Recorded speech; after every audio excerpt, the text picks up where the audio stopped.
Ilara lived in the quiet village of Meadowbrook, nestled beside a sparkling river and surrounded by rolling green hills. The air always smelled of wildflowers and freshly baked bread. Everyone knew everyone, and life moved at a gentle pace. Ilara, with her bright eyes and a smile that could light up a room, was well loved in Meadowbrook. She helped her mother tend their small garden, filled with colorful vegetables and fragrant herbs. She also worked at the village bakery, kneading dough and shaping loaves with practiced hands. The warm, yeasty aroma clung to her clothes and hair, a comforting scent that followed her wherever she went. Evenings were spent mending clothes or reading stories by the fire with her family. Ilara dreamed of faraway lands and exciting adventures, but for now, she was content with her simple life, surrounded by the people she loved. She was known for her kind heart and willingness to lend a hand to anyone in need. If a neighbor was sick, Ilara would bring them soup. If someone needed help with their chores, Ilara was always the first to offer. Her hard-working nature and generous spirit made her a valuable member of the Meadowbrook community. Ilara's father, Thomas, was a charming man with a twinkle in his eye and a story for every occasion. He loved Ilara and her mother dearly, always showering them with affection and small gifts he'd carved from wood. But beneath his cheerful exterior lay a weakness, a fondness for games of chance. He believed in his luck, convinced that one day he would win big and provide an even better life for his family. Unfortunately, Thomas's luck was consistently bad. He started small, betting a few coins at the local tavern. But as his losses mounted, he began borrowing money, chasing the elusive win that would erase his debts. He kept his gambling a secret from Ilara and her mother, hoping to turn things around before they found out. His debts grew larger and larger, spiraling out of control. He borrowed from unsavory characters, men with hard eyes and even harder hearts.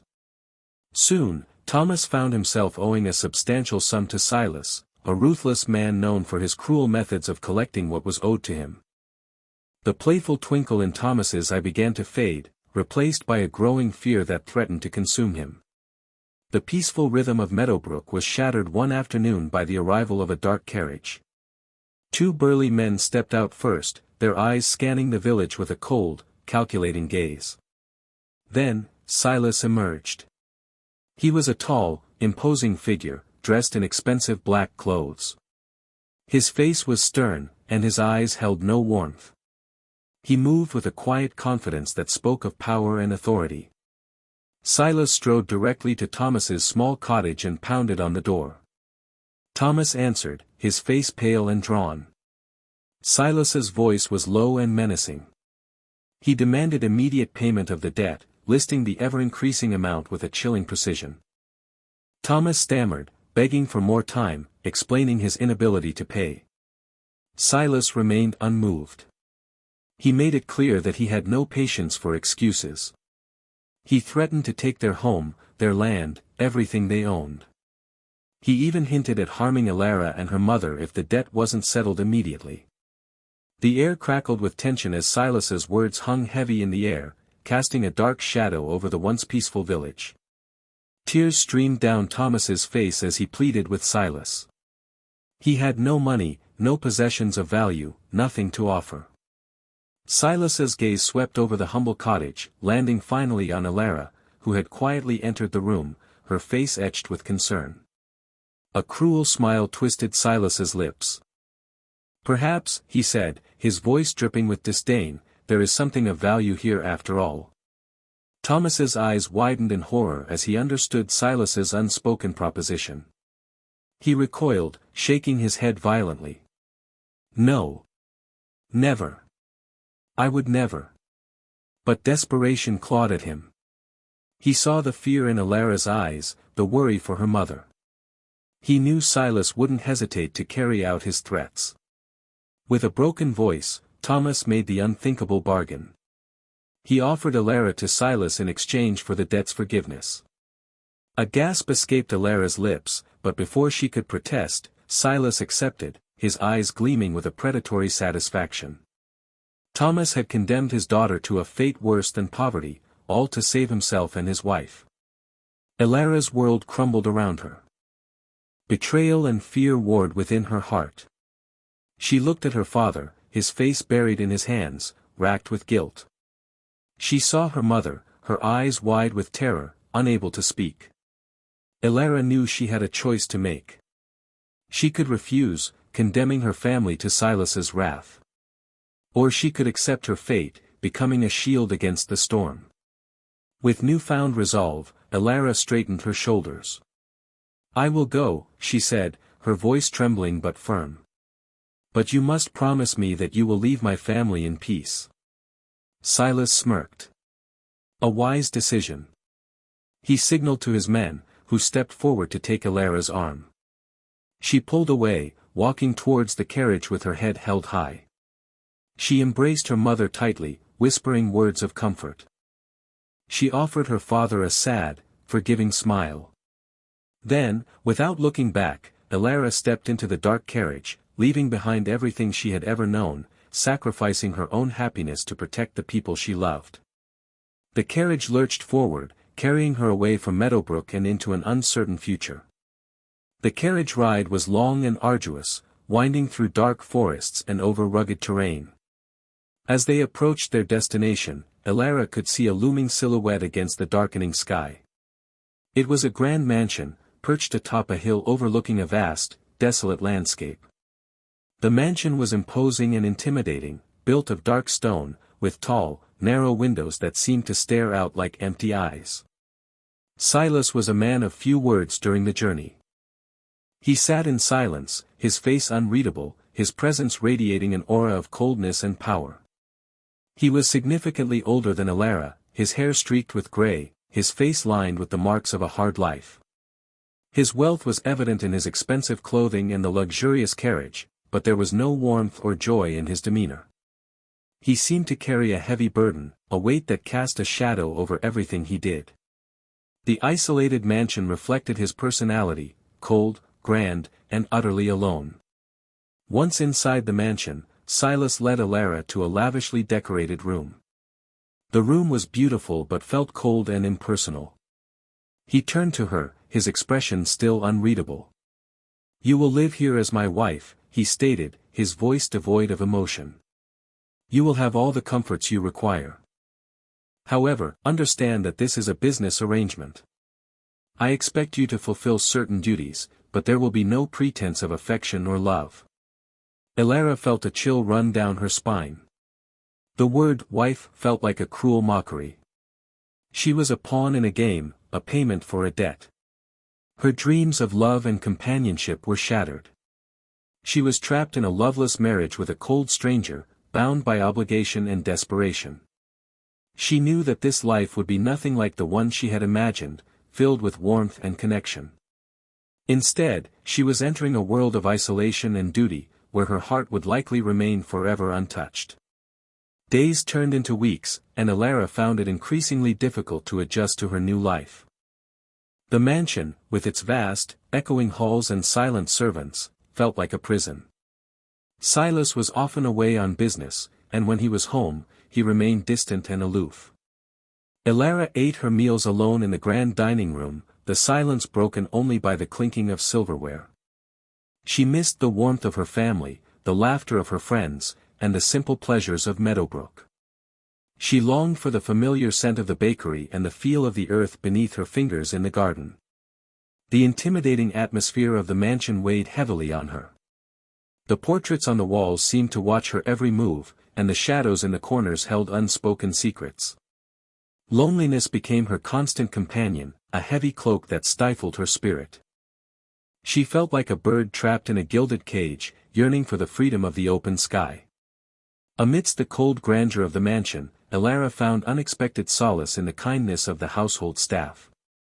Most of them were reserved and kept their distance, but one person stood out, Martha, the cook.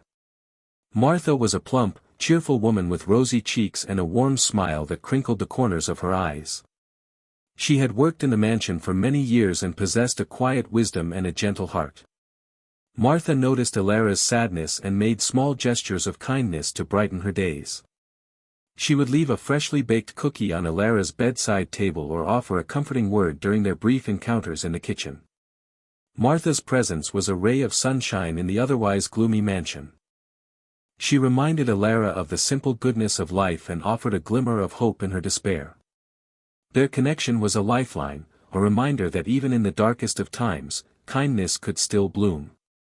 Seeking an escape from her loneliness, Alara began to explore the vast mansion.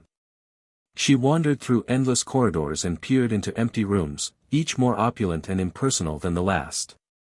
One afternoon, while tracing her fingers along a dusty bookshelf in a forgotten corner of the house, she discovered a hidden door. Curiosity piqued, she pushed it open, revealing a secret library. The library was a haven of towering bookshelves filled with leather-bound volumes. The air was thick with the scent of old paper and forgotten stories. Sunlight streamed through a large window, illuminating the room with a warm glow. Alara's heart leaped with joy.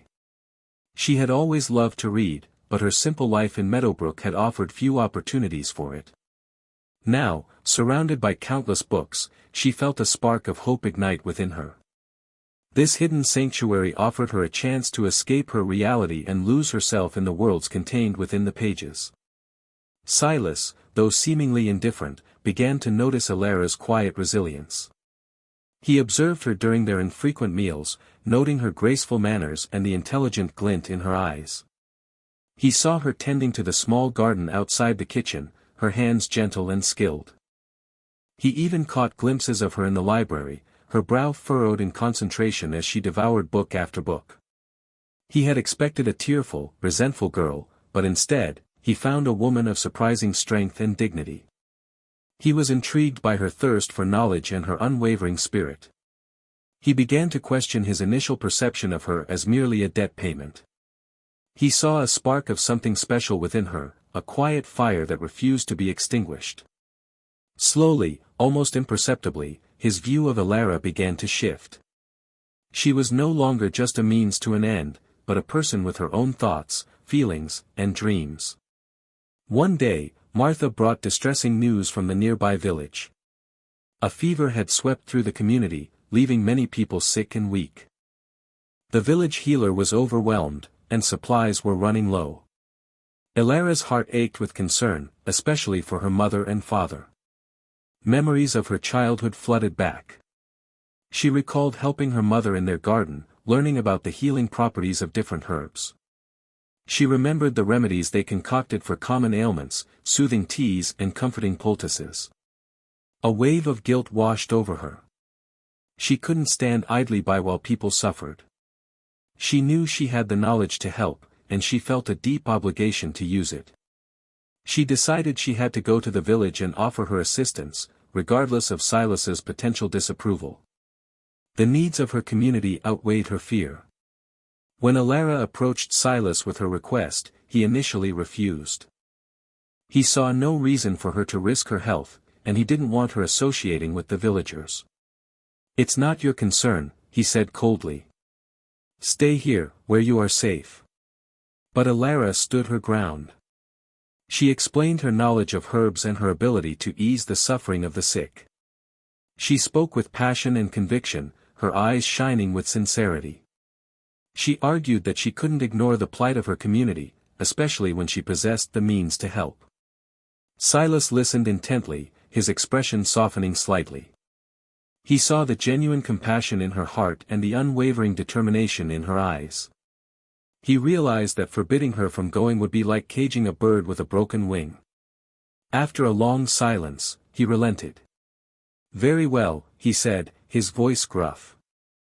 "You may go. But you will take precautions, and you will return safely." Alara's face lit up with gratitude.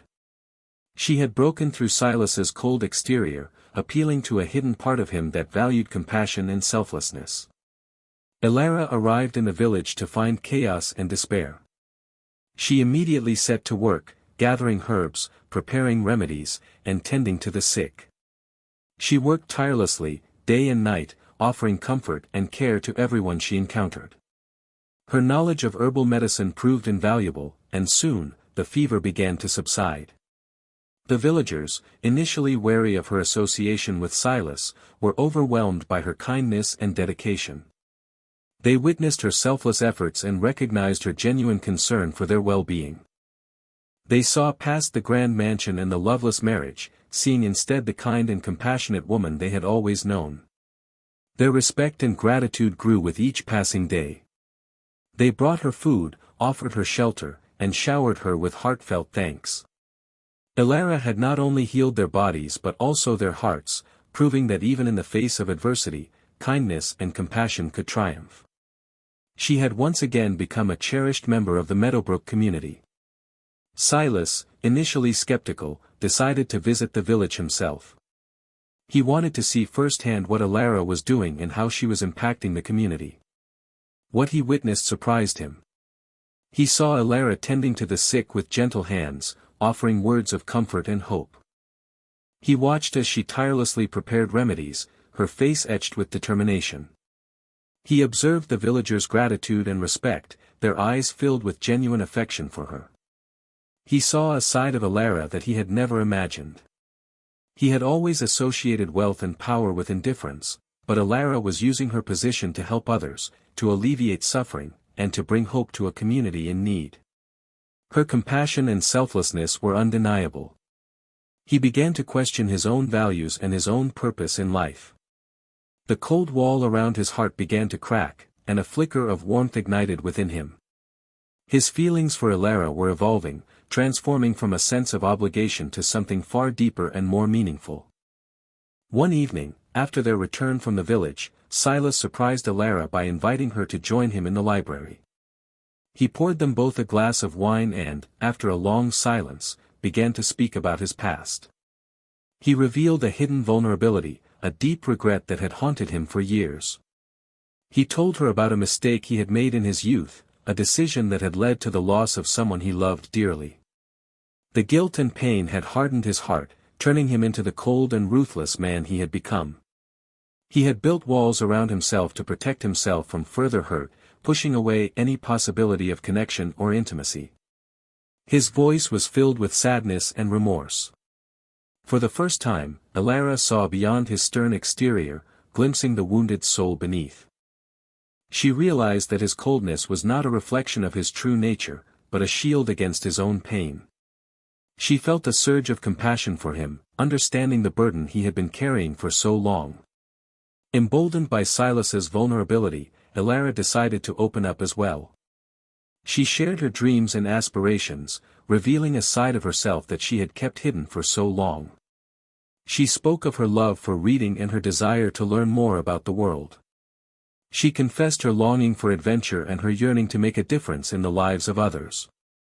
She also revealed her hidden strengths, her unwavering determination, her deep empathy, and her unwavering belief in the power of kindness. She spoke of her desire to help those less fortunate and her commitment to creating a better world. As she spoke, Silas listened intently, captivated by her words. He saw the fire in her eyes and the passion in her voice. He realized that Elara was not just a kind and compassionate woman, but also a strong and determined individual with a clear vision for her future. He was inspired by her courage and her unwavering optimism. The sharing of their innermost selves marked a turning point in their relationship. Their shared vulnerability and honest conversations created a bridge between them, spanning the gap of age, circumstance, and obligation. They began to spend more time together, talking for hours in the library, sharing stories and laughter. Silas found himself drawn to Elara's warmth and optimism, her presence a soothing balm to his wounded soul. Elara, in turn, was drawn to Silas's intelligence and his hidden capacity for kindness. She saw the potential for healing and redemption within him, and she longed to help him find his way back to happiness. Their connection deepened with each passing day, blossoming into a genuine friendship built on mutual respect and understanding. They began to see each other not as a debt payment and a cold-hearted creditor, but as two individuals who had found solace and companionship in each other's company. The walls between them crumbled, replaced by a sense of warmth, trust, and growing affection. Silas, wanting to show Elara the depth of his changed feelings, decided to secretly help her family. He knew that even though he had forgiven Thomas's debt, there might be other lingering financial burdens weighing on them. Without telling Elara, he sent his men to Meadowbrook with instructions to discreetly pay off any remaining debts Thomas had incurred and to ensure that the family was provided for. He arranged for their cottage to be repaired and their land to be tended, guaranteeing them a comfortable and secure life. He wanted to alleviate Alara's worries and demonstrate his commitment to her happiness. He knew that he couldn't erase the past, but he could make amends and ensure that her family was taken care of. He hoped that this act of kindness would show Alara how much he cared for her and how deeply he regretted the circumstances that had brought them together. He wanted her to know that he was no longer the ruthless man who had threatened her family, but someone who genuinely cared for their well-being. One evening, as they sat together in the library, Silas turned to Alara, his eyes filled with sincerity. He took her hand in his touch gentle and warm. "Alara," he began, his voice filled with emotion, "I know that our marriage began under false pretenses, born out of obligation and desperation. But things have changed. I have changed." He paused, searching for the right words. "I have come to care for you deeply, Alara. More than I ever thought possible. You have shown me the meaning of compassion, kindness, and love. And so, I must ask you, would you consider a real marriage with me? One built not on obligation, but on love, trust, and mutual respect. A marriage where we are partners, equals, and where we can share our lives and our dreams." He looked at her expectantly, his heart pounding with hope and trepidation. He knew he was asking a great deal, but he was willing to risk everything for the chance to spend his life with her. Alara's heart fluttered as she listened to Silas's heartfelt proposal. She had witnessed his transformation firsthand, watching as he shed his cold exterior and embraced his capacity for kindness and compassion. She had seen him help her community, support her family, and open his heart to her. She also recognized her own growing feelings for him. She had come to admire his intelligence, his strength, and his hidden vulnerability. She had found solace and companionship in his presence, and she had fallen in love with the man he had become. Tears welled up in her eyes as she reached out and took his hand. "Yes, Silas," she said, her voice filled with emotion. "I will marry you. Not out of obligation, but out of love. I believe in you, and I believe in us. I want to spend my life with you, sharing our dreams and building a future together." A radiant smile spread across her face, illuminating the library with its warmth.